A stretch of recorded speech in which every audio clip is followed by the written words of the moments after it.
go to the action panel in Photoshop, right side menu, and make certain allow tool recordings on. If you can't find the actions, that's in the window menu. Go down here to the plus and start recording an action. So there, recording, and now I'm going to go up here to layer and smart objects and convert to smart objects. I want to convert that. You can see that's recorded as well. Now go to layer and duplicate layer. Click OK. And I'm going to resize that design. So I'm just going to resize it, move it around, rotate it, and also I'm going to apply an effect to it.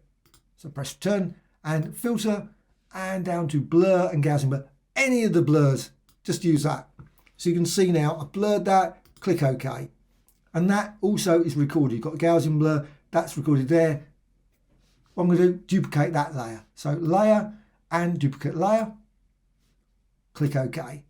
Now with this one, I don't want that blur, but I'm just going to resize it quickly. So just let's resize it, just position it somewhere else, rotate it, and also I'm going to just deselect that. So now that's not blurred.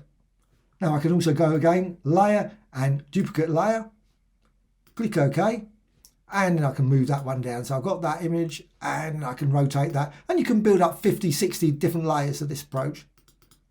Maybe add some layer effects, etc. But this time you see I've got the blur. Well, now what I'm going to do, I'm just going to click there and bring the blur back. And maybe I think, you know what, I don't like the position. Maybe it should be over there. So I can do that, all those sort of things, and stop the recording. So stop the recording, and now that's all recorded in action. Well, I'm going to remove all this now. I'm just going to revert it back. That's the easiest way. So revert back. So with that, now with this action, I can simply go over here and I can just play it. So click there and it will do all those actions again. You can see exactly the same. So you can build up maybe with a completely different image. So load up an image, press that action, and you've got all these lovely blurred things in different positions, etc. Hope you found this of interest. Thank you much.